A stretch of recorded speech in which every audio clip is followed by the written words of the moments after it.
Hi again. So this is lecture number 3, and lecture 3 is behind this card here.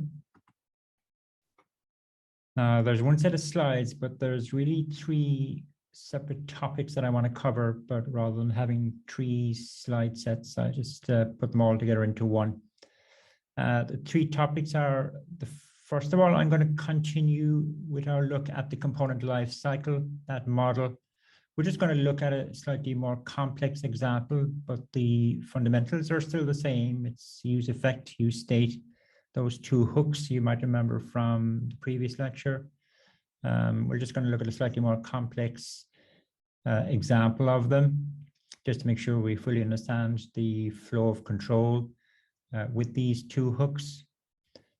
Then I am just going to do a short few slides on what's called the virtual DOM, which is a key part of the React framework. And when React came out, it was yet another one of these major differences between it and all of its competitors at the time. Svelte, by the way, does not use the virtual DOM. So that's what distinguished Svelte from every other competitor when it came out. But we're just going to talk briefly about the virtual DOM and its role. Even though it's something in the background, it's kind of important to be aware of what its role is. Other than that, we can just let it do its thing. Third topic then I want to look at is how we implement navigation or routing in React. Turns out there's a separate framework for doing that. React itself doesn't cover it. So we need to look at one of the frameworks that does that, carries out that functionality for us. So that's the plan. There is also an archive with this week's lecture. And in terms of the lab, we're moving on to part 2 of our 4-part series on rolling out this React app for movie enthusiasts. Now, just be aware, in this week's lecture in the archive, there are 3 subfolders when you unzip it. So just make sure you go down one level to import the relevant subfolder into VS Code based on whatever you're currently studying. So what you see on the left here is our filtered friends app that we had in the previous lecture, but I've made 2 enhancements to it. The first one is I've added a reset button, and the idea is when I click that, my app is going to make a new request to the random user web API to get 10 new friends. And I'll take that list of friends and overwrite the current list that I have. And secondly, I've decided that in the browser tab, I want to write some information there. In particular, I want to write how many matching friends are being displayed. So as the user types something into the text box, as we know, my app is going to compute the list of matching friends, and whatever number there is in that list, I actually just want to write it into the browser tab. That's clearly going to be another side effect. So from an app design point of view, I've stuck with the same design purposefully. And again, we're really only interested in this component here because that's where all of the lifecycle logic is going on. Because of the reset button, because every time the user clicks the reset button, obviously our UI needs to update. And so that means we need to have a state variable associated with the clicking of the reset button. So I've added a 3rd state variable to my already 2 state variables. And the type of this reset button toggle, it could have been an int or anything really, but I've made it a Boolean. And it doesn't really matter whether I initialize it to true or false. The idea is that every time the user clicks the reset button, I'm going to change the value of the Boolean from whatever it currently is to the opposite. In other words, from true to false or from false to true. And that should trigger the use effect hook to make another API call. In terms of side effects, I still have the side effect related to making the API call, but the writing of information into the browser tab, that's also going to be implemented as a side effect. And in this case as well, our two side effects have very specific dependency arrays. You may remember in the previous lecture, my dependency array was the empty array because I only wanted the side effect that made the API call to happen once when the component mounted and never again. But now that particular effect needs to run at mount time, of course, but it also needs to run every time the user clicks the reset button. And the case of the second side effect, the one that's going to be right into the browser tab, that will need to execute every time, essentially every time the user types something into the text box, although not really. It's really if the size of the list of matching friends changes, if the length of that array changes, then this particular side effect should run.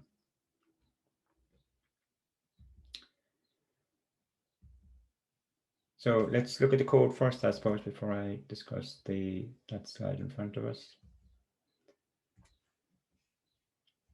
And it's going to be this folder from the archive that you've downloaded.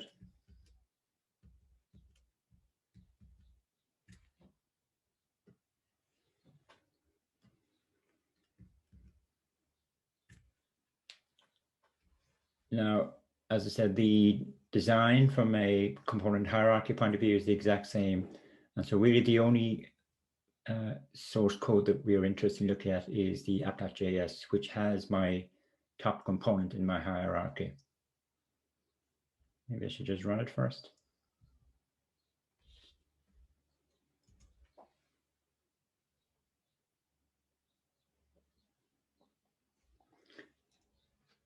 If you look over on the right, you can see the browser tab is telling me that there are 10 matching friends, which is correct.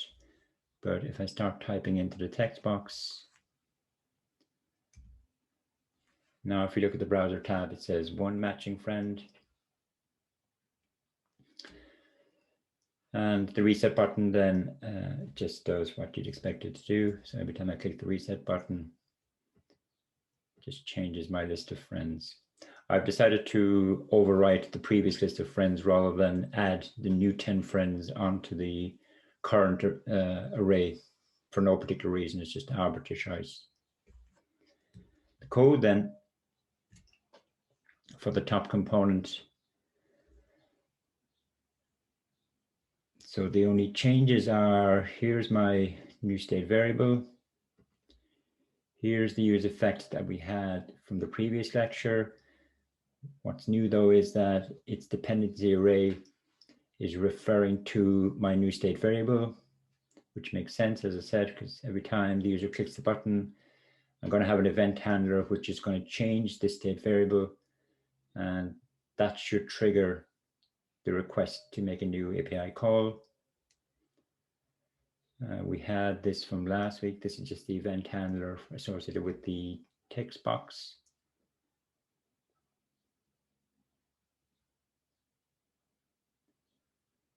This is the computing of the list of matching friends, which we had from last week. Here's the second side effect. And okay, this is how you write to the browser tab. This is very much old browser-based coding. But of interest to us is this here, that we're seeing that the length of the filtered list array, if that length has changed since the previous rendering of this component, then you need to write to the browser tab. Filtered list here is my list of matching friends that has been computed.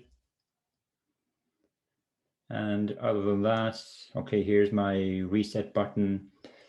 Here's the event handler. Sometimes if the event handler is a one-liner, which it is in this case, then you can actually inline the event handler in the actual button itself, as opposed to how I did it up here, which was I'm referring to an external function, if you like, declared in my code. And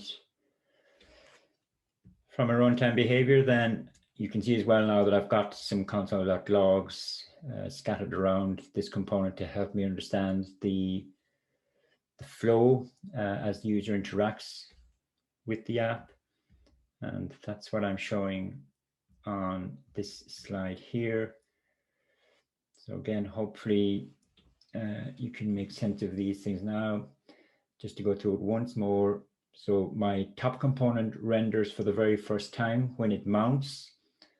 We haven't made any API call yet. My full list of friends is going to be the empty array. It will compute the list of matching friends, which is still going to be an empty array. My two side effects run because side effects always run at mount time. So this one is going to make the API call. This one is going to update the browser tab, essentially saying I have 0 matches because the computation has been done.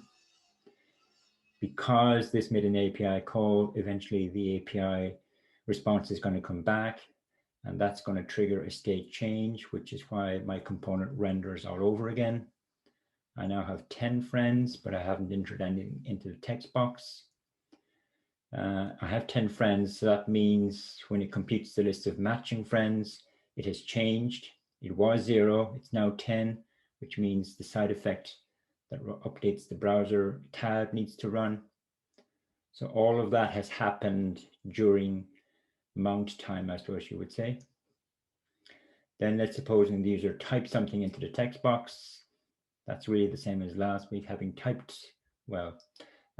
something into the text box, that triggers a state change. The component re-renders again. It computes the list of matching friends, which let's suppose it'll be less than what it was. It was 10, it'll be something less. So the size of my list of matching friends has changed, which means the side effect that updates the browser tab needs to run.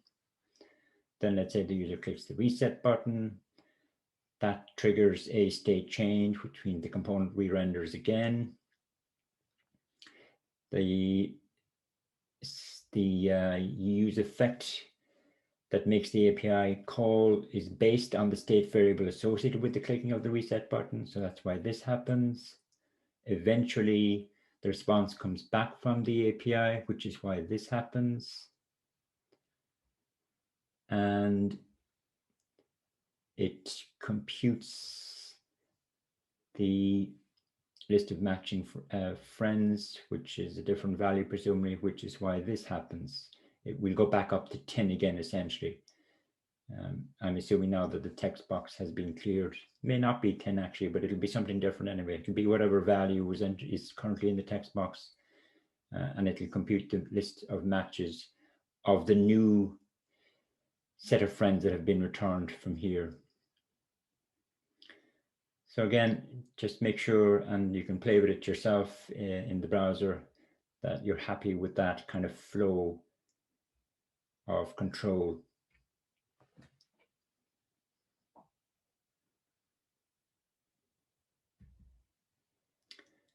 And this slide is essentially just expressing all of that in text, so you can read through that yourselves.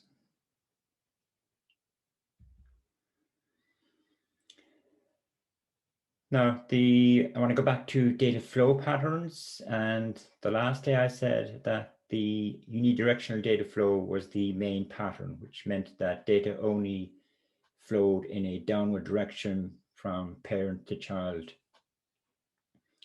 Now, there is a second data flow pattern, which is called the data down action up. And it doesn't contradict the unidirectional pattern, but this second pattern deals with a specific use case that does arise quite a lot. And I'll explain in a second what that use case is. That probably deals with the next slide. So I'm posing the question here, if you can visualize it. So you've got a stateful component, but the event that is going to cause that state to change, the event is actually linked to another component further down the hierarchy. Now which I'm calling the subordinate component. So the subordinate component, it's the component that's going to have the event handler, whatever the event handler is, whether it's the user clicking a button or entering something in a text box or moving the mouse. That event is being caught by a subordinate component, and it needs to tell the stateful component, which is higher up in the component hierarchy. It needs to tell the stateful component that it should change its state variable value. And of course, that will trigger the re-rendering, etc., etc. Now, so far, the examples that we've had, you see that the stateful component was also the component that handled or that caught the event associated with the user interaction. So they were part of the same component, so that it wasn't an issue. Now, the way we handle this new use case is by applying this data down action up pattern. To illustrate it, I'm sticking with the same kind of use case or the same application, but I've slightly redesigned it. And in the redesign, what I've decided is I'm going to have the text box being managed by a separate component. Previously, this text box was managed by the top component in my hierarchy. I've gotten rid of the reset button now and the updating the browser tab just to keep things simple. So there's a new component that's just going to be responsible for managing the text box. And this is going to be my component hierarchy. And as I keep saying, don't worry about how I come up with this, just accept it and understand the hierarchy is all I'm expecting from you at this stage. So here's my new component here. This is the one that's going to manage the text box. However, this is still the stateful one. This is the one that needs to know what is the current value of the text box so that it can compute a list of matching friends. But it's this component that finds out that the user has actually changed the text box.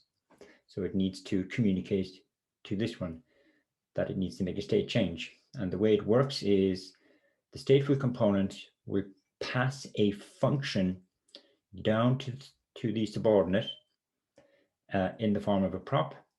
So now it turns out that props can be assigned data or they could be assigned functions, which is new.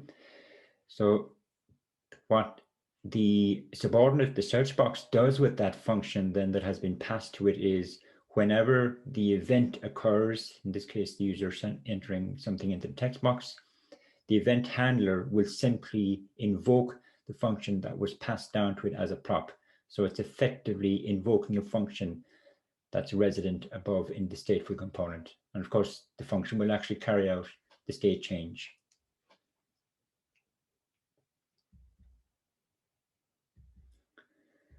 So the pattern is you've got a stateful component. In our case, the friends app component, it provides a callback to the subordinate, which is our search box, and the subordinate invokes it whenever the actual user event, if you like, occurs. So I'm just going to show you excerpts from the application and you can look through it yourself. So this is the friends app component, the top one in our hierarchy. And here's the callback that it's going to provide to its subordinate. You can see it's making this state change. It's passing that function down as a prop to my search box component. Here's the search box component. And here's the event handler associated with the user entering something into the text box. And in the event handler, I'm going props dot, the name of the callback that was provided to me. And I'm passing as an argument the current value of the text box because the friends app component needs to know about that. So it's essentially calling something higher up in the hierarchy. And really they're the key parts of the application. So I just quickly import it, I suppose.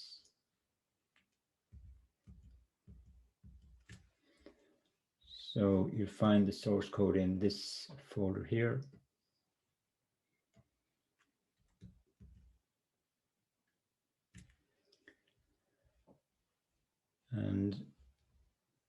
shown you the really important parts really. So app.js, my two state variables from before, the side effect, which hasn't changed. I've gone back to my empty array now as being the dependency array because I don't have the reset button. Here's the event handler for the essentially the event handler for the text box, but the text box is not part of this component's JSX. So this is the callback that's going to be passed down to the subordinate. This is where I'm computing my list of matching friends. And we've seen this from the slide. So you can look at the detail and run it yourselves.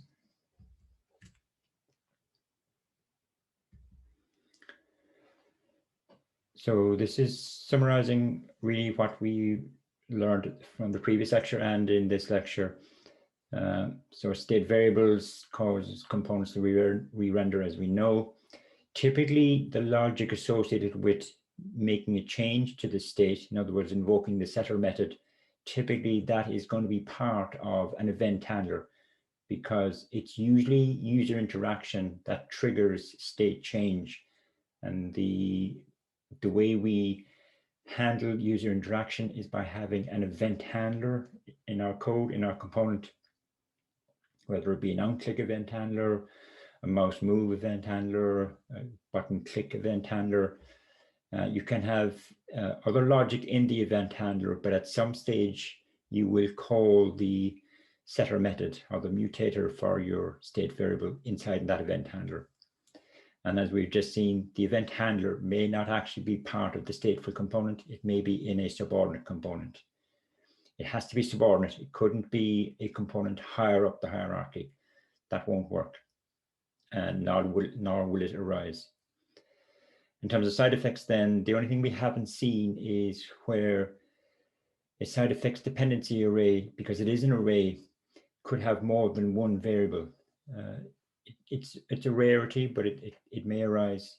In our case, the dependency array just had one or no element in it, but it may have multiple elements. And it just depends on the use case, really. And in terms of data flow, we have the unidirectional pattern and the now data down action up pattern. Data down action up as in data can only flow in a downward direction, but actions can flow in an upward direction because your subordinate can trigger an action of something higher up in the hierarchy, hence action up. Now, I've mentioned a number of times how the React design team made a number of conscious design decisions which distinguished it from its competitors. Another one of those relates to how it works internally, which is worth just being aware of, even though it doesn't necessarily impact on your implementation. And it centers around how React works with the browser's DOM data structure. We know that the DOM is, or I will refer to it as the real DOM now, it's an internal data structure representation of what's currently being displayed on the screen. And it dates back to when the browser was mainly used for the static web world. So the idea was that you, as the developer, coded up static HTML pages. When they were sent down to the browser represented that HTML in the form of a data structure, a JavaScript object data structure, which we call the document object model, or DOM. And then it uses that DOM to decide what it should paint on the screen. From then on, any alterations made to the DOM, usually by JavaScript that's running in the browser, those alterations will be reflected in what is displayed on the screen. So we know all of that. But the point is that the DOM really relates back primarily to the early days of the web. So it's not necessarily the most efficient or appropriate data structure for the dynamic web world that we live in today. The dynamic web has been around for quite a while, and we have been developing web apps for quite a while, albeit not using single page app frameworks. And back in the pre-single page app framework days, when people were still developing web apps, then the developer had to gain a lot of knowledge and understanding as to what was the most efficient way of updating the DOM. By efficiency, we mean to maximize the performance of the web app. And there were various good practices and bad practices, which really the developer had to learn over time. Now, one of the decisions that the React design team had to make was, should they assume that all developers were equipped with the necessary knowledge to make those good and bad implementation decisions when they were developing their web apps? And they probably made the decision that perhaps not. So for that reason, the React design team said, we will take away a lot of the responsibility from the developer for making good and bad design decisions in terms of how they implemented their JavaScript and that JavaScript that manipulated the DOM. And they introduced something called the virtual DOM. So the virtual DOM is a data structure that is constructed and maintained by React, and it is a mirror of the real DOM, or I suppose vice versa. So we now have the virtual DOM, we have the real DOM, and then we have what's painted on the screen.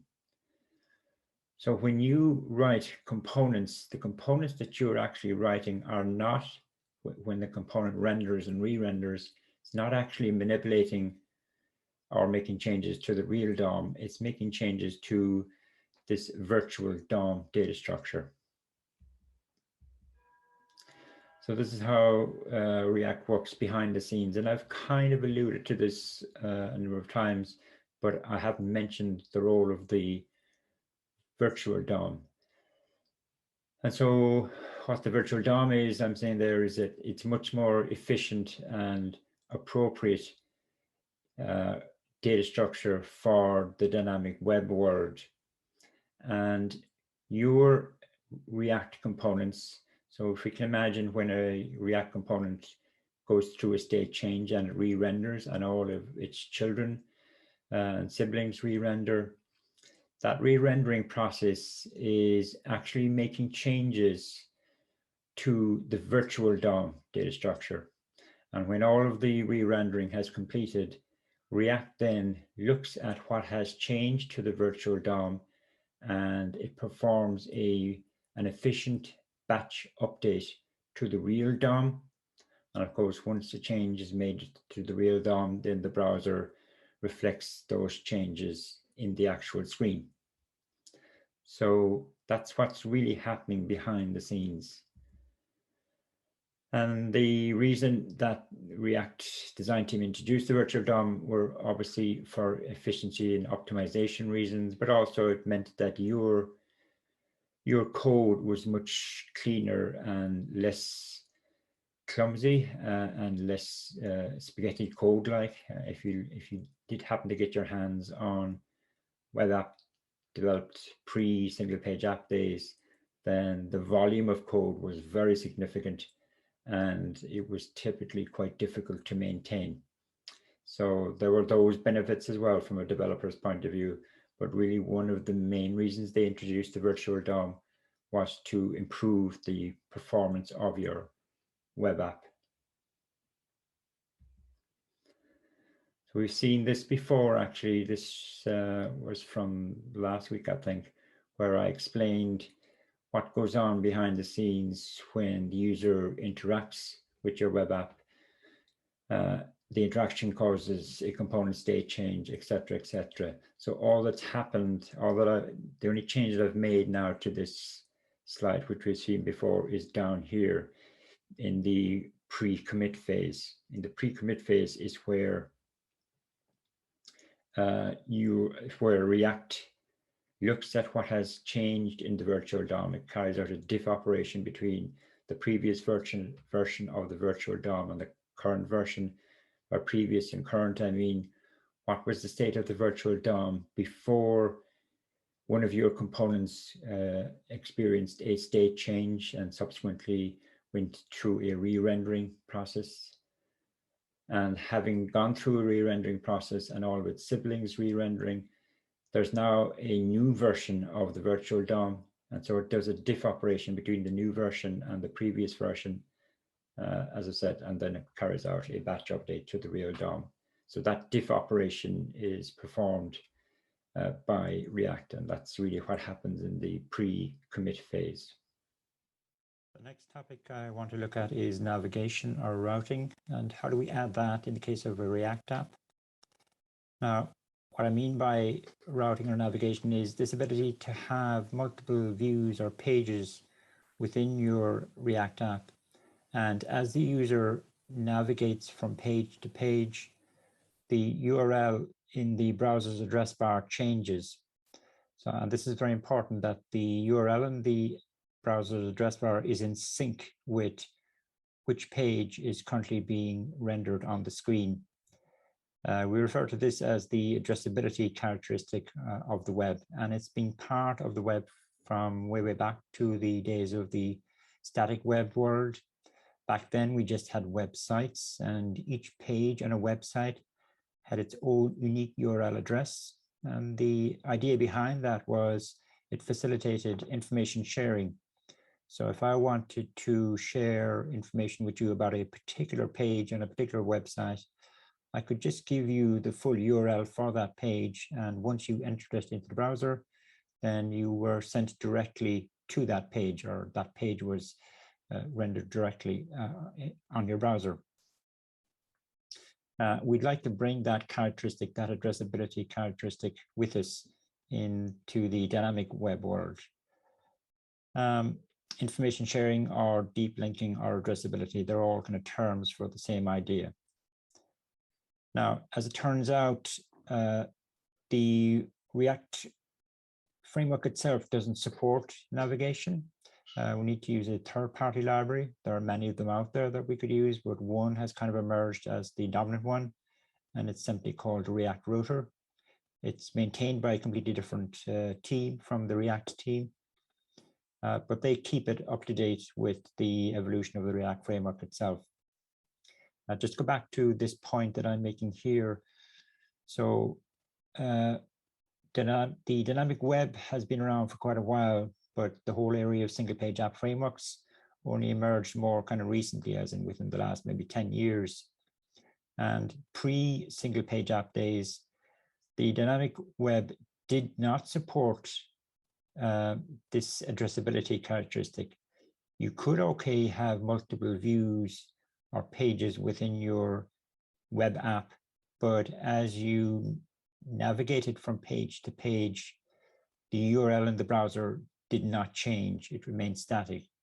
What you saw on the screen changed okay. So you really only had half of the ability related to addressability. But that problem was solved by the introduction of single page app frameworks.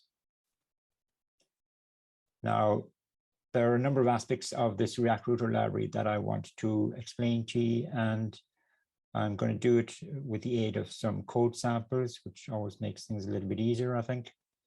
So these samples you will get with this week's archive, and it's this folder here. So again, it's a create React app application. So if I bring it into VS Code,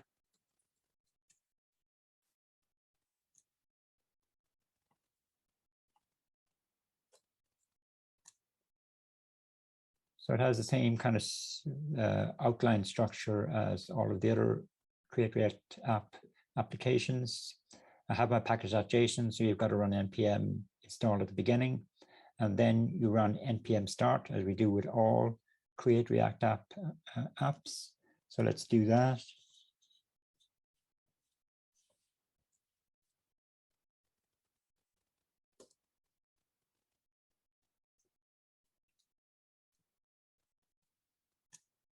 Now, if I open up the SRC folder, what I've done is I've got a whole series of subfolders demonstrating different aspects of this React Router library.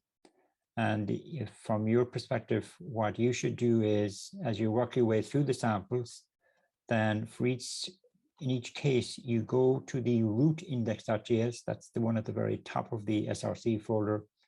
And that just contains one line of code where it's importing one of the sample subfolders. And so what you would do is, depending on which sample you want to look at, you just simply change this to the particular sample number.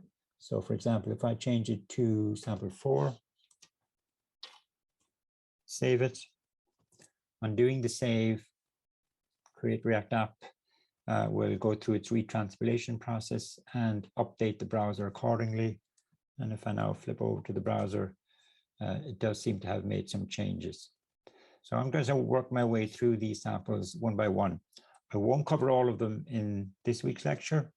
The last 3 or 4, I think I'll leave to either next week's lecture or the one after that again. But we'll start with sample 1.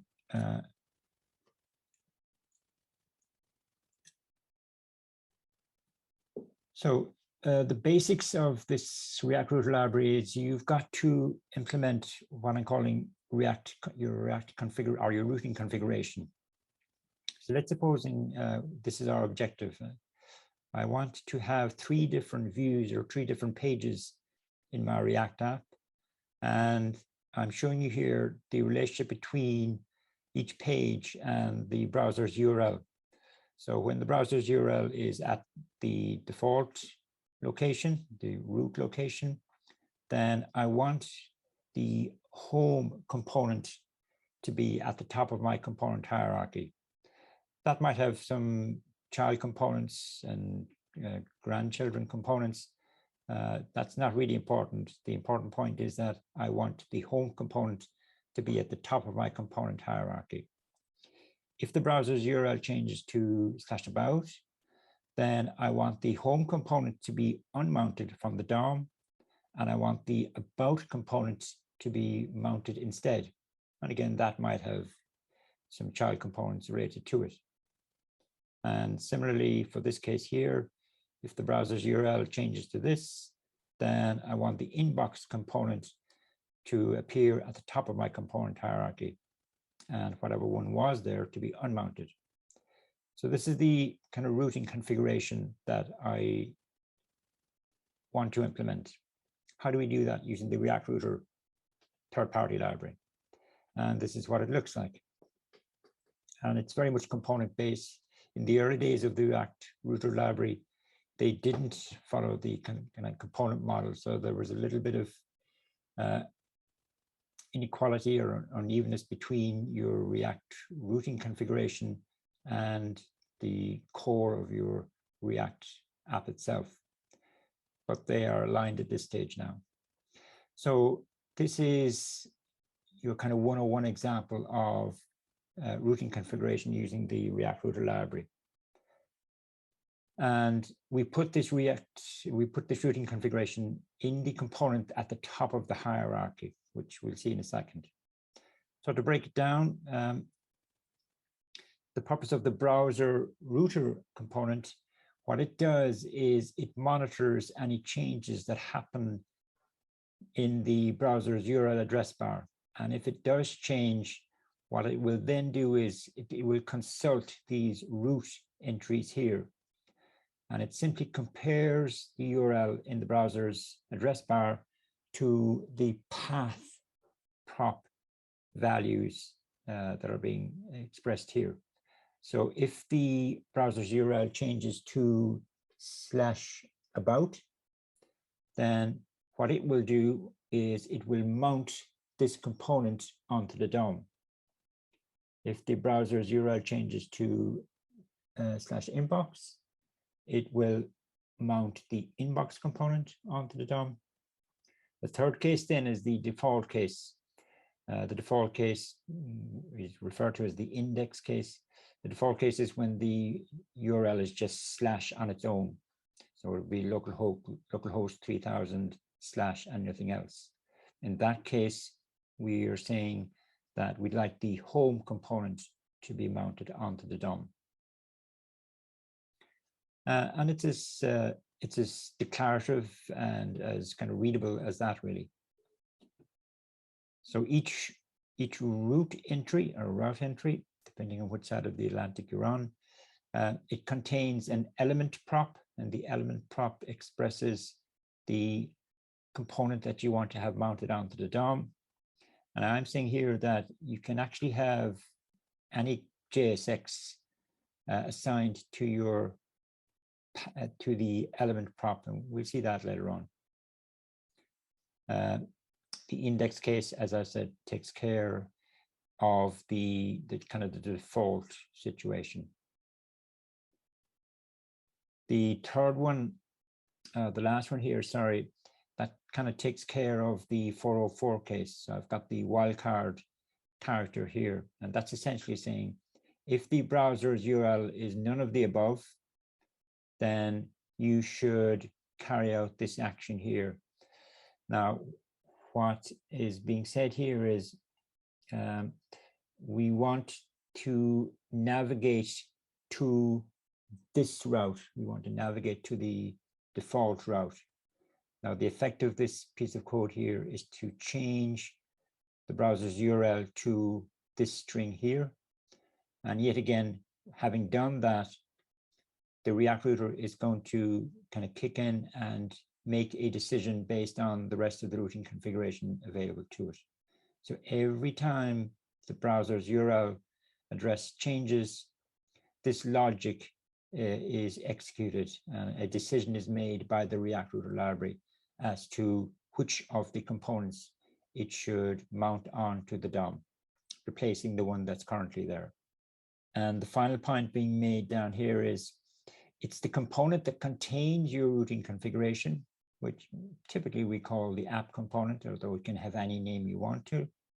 That's the component that you pass to the React DOM.render method. So I guess if we see all of this in sample one.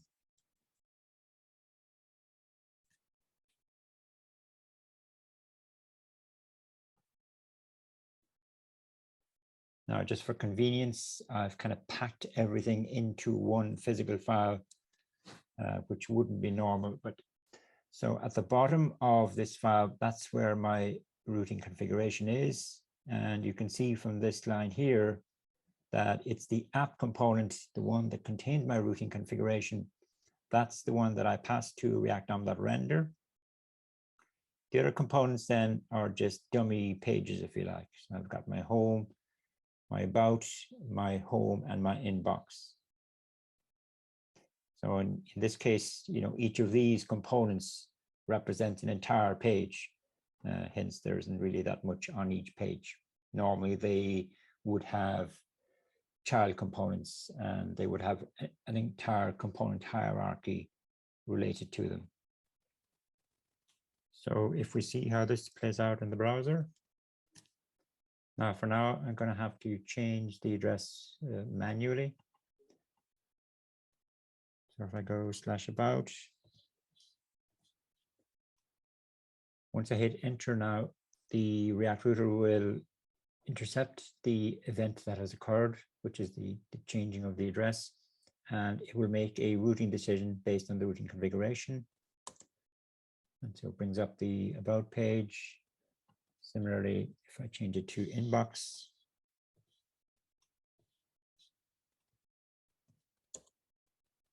brings me to the inbox page. And if it's something other than those two options, ABC, then it brings me back to the home page. So that final example there was as a result of this entry here in my routing configuration.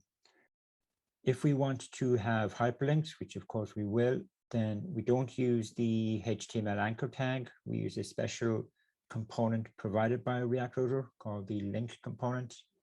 And by using that, we are kind of hooking into the React router routing configuration, which we wouldn't have access to by just using the ordinary anchor tag. So the example in the screenshot I'm showing you. Let's supposing I've got these two hyperlinks at the top of my home page. This is how we would implement those hyperlinks using the link tag there on the right. And the link tag just has one property for now anyway, which is the to property. And we set the to property to the URL that we want to change the browser's URL address to. And of course, once the browser's URL address has been changed, then yet again, the React router will make a routing decision based on the routing configuration for that particular app. So this is sample 2, we're told. So this is the index.js at the top of my source folder, src folder. I'm going to change it to sample 2 and save it. Back to my browser.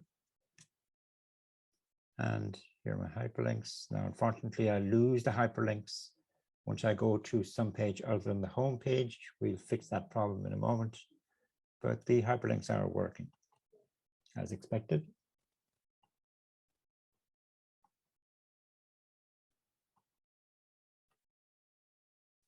And the code, nothing too dramatic in the code for sample 2, but just to explore it anyway.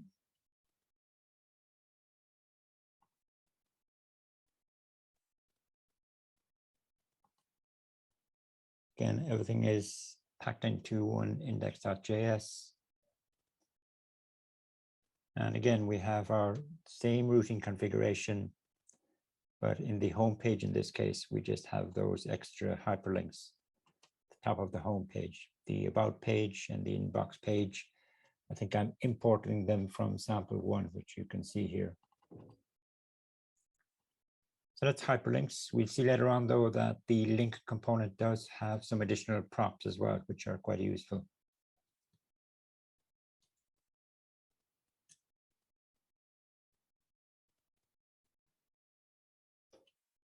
And just to complete this slide, really it's that whole kind of event-driven characteristic that's happening behind the scenes. Every time, I've said it a number of times now, but every time the browser's URL address changes, whether that be as a result of the user manually entering something, or as we've just seen, as a result of the user clicking on a hyperlink that has been implemented with the link component, that kind of starts off this whole kind of process here. The changing of the address is an event. That event is handled by the React router library itself, and it makes it consult its routing configuration and mounts the relevant components based on that routing configuration. The next topic is what React router calls dynamic segments, but we would more commonly refer to them as parameterized URLs. This is where up to now, the URLs have been static, but sometimes you'd like to have a variable part within the URLs of your app. And so take this sample here. The 22 there is more than likely, it's an identifier for a particular user. It has some meaning anyway, which can be interpreted by your code, or this in this case here, it looks like that the /12 is a variable part within the URL. And that variable more than likely is something that your code wants to get access to and do something with it, perhaps make a query to a database or just to a backend to grab some information related to whatever the variable represents. In these two examples, as I say, it more than likely represents a user identifier of some sort. So bring it back to React, there are two issues. One is, how do we express in our routing configuration that a part of a route's path is actually a variable? And secondly, then within the component that's mounted as a result of React router making a routing decision, how does that component get access to the variable within the URL? So to stick with our little case study, which is Maria, a case study for a skeleton kind of email client, because we have inbox there as one of our URLs in our set of URLs, where an inbox, let's say, represents a user's email inbox. So what we want to try and deal with is, let's supposing one of the URLs that our app is meant to support is a URL that looks like this. So after /inbox, there is a number, and that number, as I said, probably represents an inbox number or a user identifier of some sort. So how do we tell the React router that this part is not a static thing, it's a variable part or a parameter? And here's how we do it. It's probably similar to something that you would have done in Svelte. So this, where you have a colon in the path, the colon is telling the React router that this is a variable or a parameter within the path string itself. And you can give a name to that variable or that parameter, and that's completely arbitrary. User ID looks like a sensible name in this case. So that answers the first question: how do we express the variable part within a URL path? And the second part then is, how does the component, in this case the inbox component, how does that actually get access to whatever value appears here in the browser's URL address? And all of this is demonstrated in sample 3, but I think I have the code for the inbox component in this slide here. And the key is this line. There is a hook called the use params hook provided by the React router library. And that hook returns an object, and I'm console.logging it here just for your convenience. You can see what that object contains, but within it, there will be a key value pair corresponding to the parameter name and the parameter value at any particular time within the app's runtime. So you can see here what I'm doing is I'm destructing params, and I'm pulling out a key called user ID, and that corresponds, if I go back to the previous slide, that corresponds to the name that I gave the parameter here. And user ID will now contain, this variable will now contain whatever value is in the browser's URL address. And just to prove it to myself, within the JSX here, I am just outputting the user ID value here. So let's look at sample 3.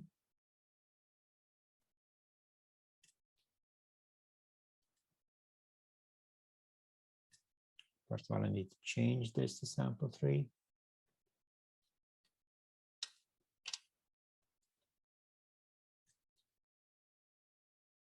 Dig into the code.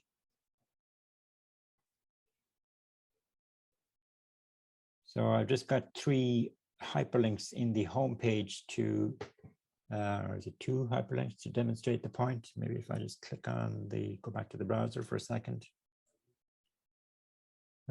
Just got 2 links. So you can see here, if I click on this hyperlink, and you could just watch what happens in the browser's URL address bar. So I've got, here's the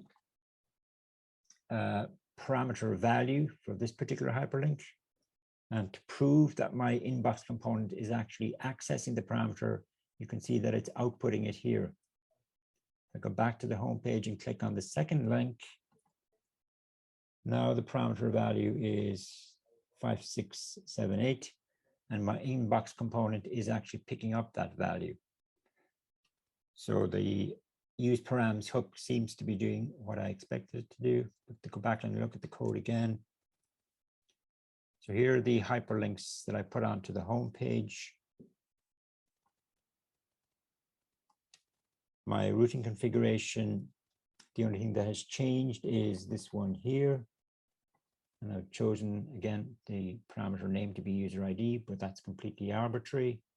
The component that's mounted is the inbox component. And I've got a new implementation of the inbox component, which is here. And we saw this from the slides. Here's the use params hook, which takes care of accessing, amongst other things, any parameters that are in the browser's URL address at any point in time.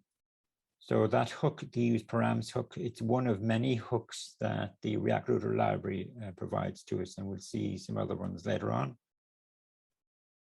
There can be any number of parameters within your app's paths. So if we just take this by way of example, here it looks like I'm expecting 2 parameters in certain paths. One of them is appearing here, the other one is appearing here.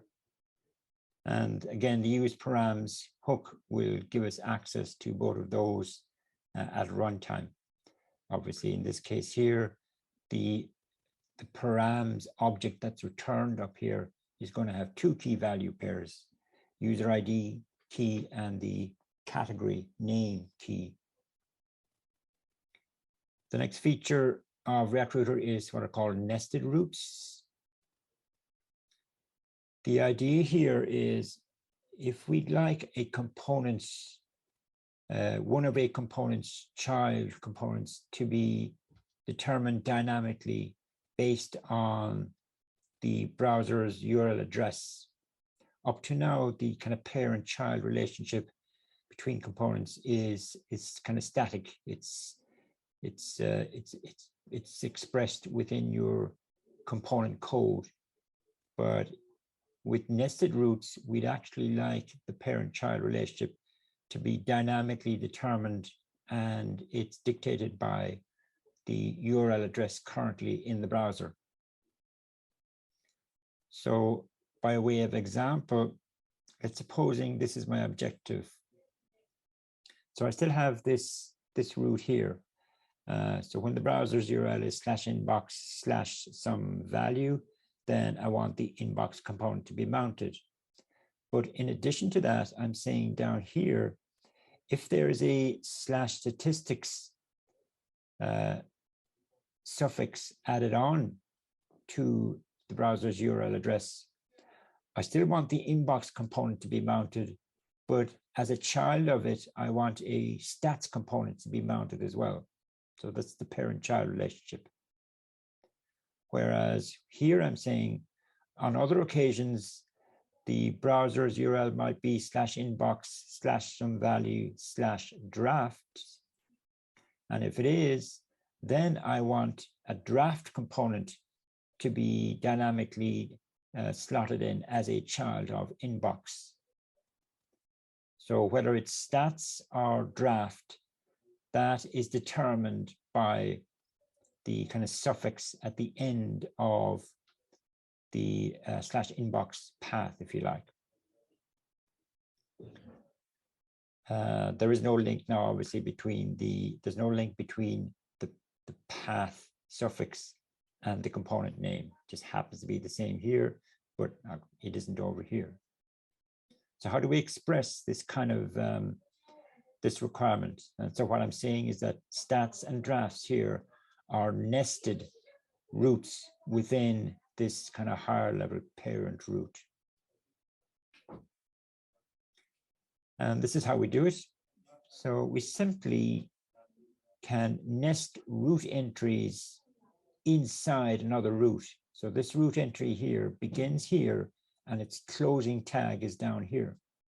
And we have nested routes within it. In the parent route, if I might call it that, although it's not a term that React Router uses, in the parent route, this is my path, and it is an absolute path that I'm expressing here. That's important.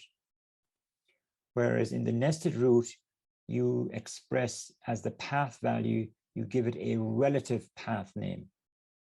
Okay, there's no slash at the beginning here. That would be an error, or it's not certain how it would actually react to that. Always make sure it's relative.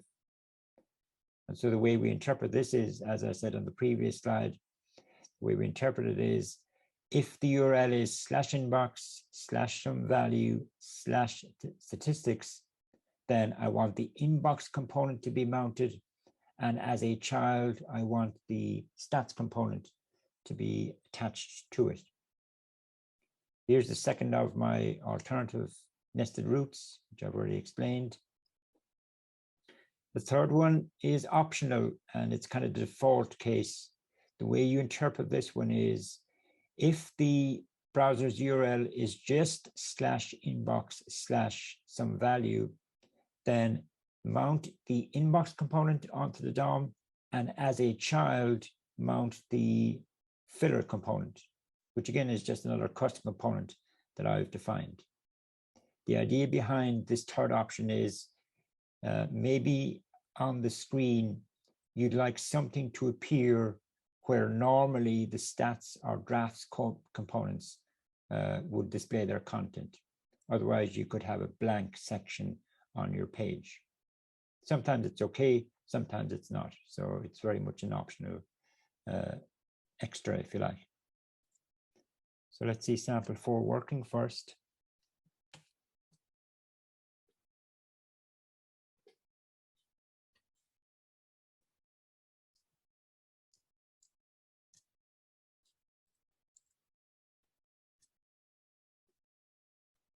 So again, I've just put in hyperlinks just as a convenience. If I click on this hyperlink and again, watch what happens in the URL address bar. I click on this one, my URL is just /inbox/ some user ID.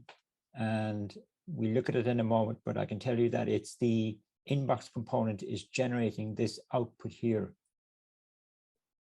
This part here is being generated by the filler component. Go back to my home page. If I click on this hyperlink, now the browser's URL address has the /statistics suffix at the end. In this case, the inbox component would have generated this part, but the stats component generated this part. And the third one then is the drafts case. The draft component generated this part. The rest of the page was generated by the inbox component. And if we just quickly look at the individual components. So we're on to sample 4.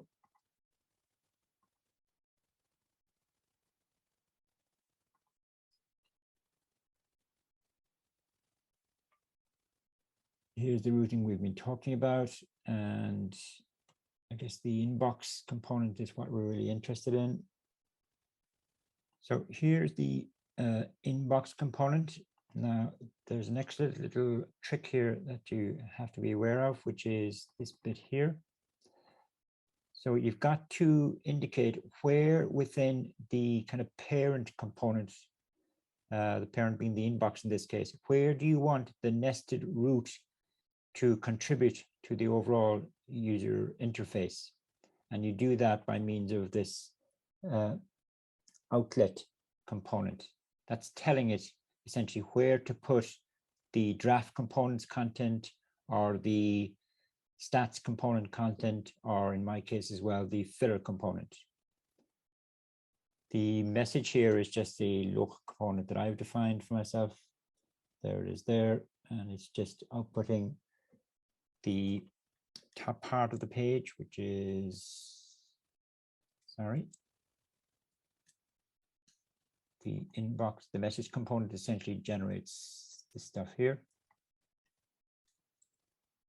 Well, more specifically, it generates this part here.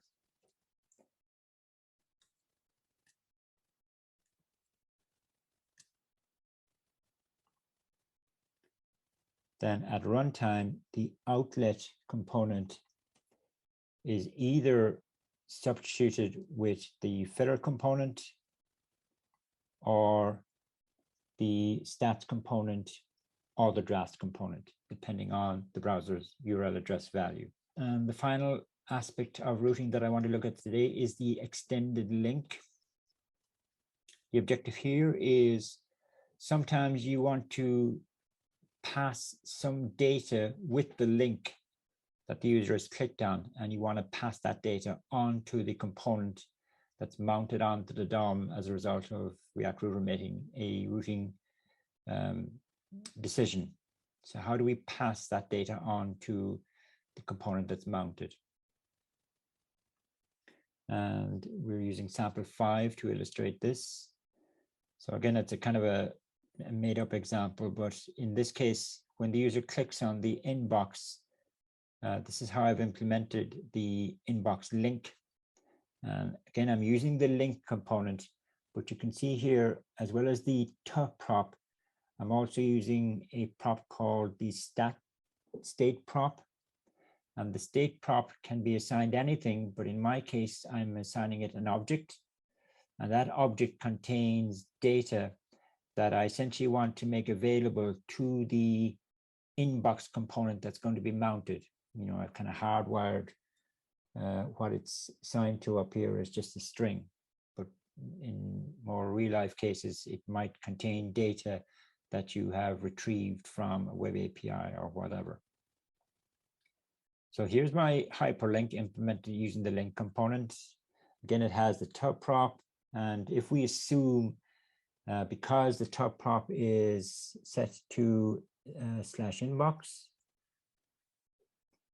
then /inbox /1234. If we assume that in the routing configuration we have this root entry, so that means the inbox component is going to be mounted. But in this particular sample, what we're interested in is how does the inbox get access to this state object that has been passed on to it. And the answer is there is another hook made available to us from React Router called the useLocation hook. Now, where that gets its name from is every time the browser's URL address changes, the React Router library creates an object called the location object. And that object will have key value pairs describing the new state, if you like, of the browser's URL address. And it's in that location object that it will add this additional data that I'm trying to make available to the inbox component. And how we get at this location object is through a special hook called the useLocation hook. What I'm showing you here on the left is a screenshot of the structure of the location object. I'm just console logging it, and I do that in the code, and you can see it yourself. So most of the key value pairs we're not particularly interested in, but the one that we are interested in is the state one. And you can see it actually contains the object that I assigned to it in my link coding. This is the inbox component. So we're using the useLocation hook to access the location object. And as I said, I'm console logging it just as a convenience. So that console.log produced this output here. And I'm using destructuring to get at the state object. And you can perform destructuring in a kind of a nested way. And so I'm digging down into the state key within the location object, and within that I'm saying there is a key called user profile in my particular case, and that is consistent with what's on the left over here.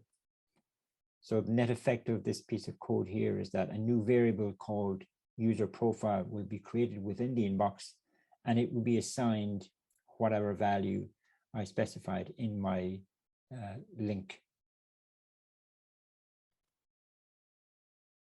So that's sample 5. And so the routing configuration is the same as before. We've abandoned the nested routes in this case because they're unnecessary complication.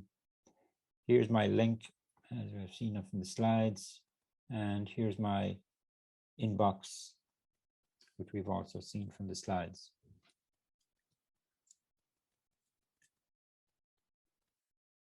Here's the hyperlink with the additional data, and clicking on it, here we can see from this line here that I was able to get at the user profile, which, what did I assign it?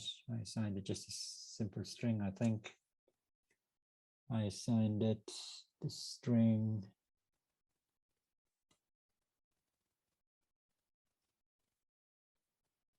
here, profile data value, which we got from here. And as with all of these samples, you can play with them. And if you change them, just save the change. And then the retranspilation will take place automatically. So if I just change this to demo, save the change, link, and it filters through.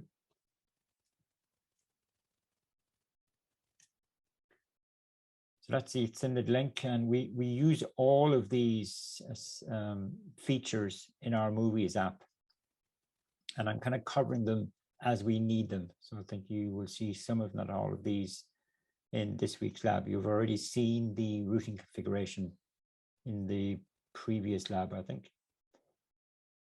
The remaining samples I will look at in next week's lecture. I'm just going to leave it at that for now.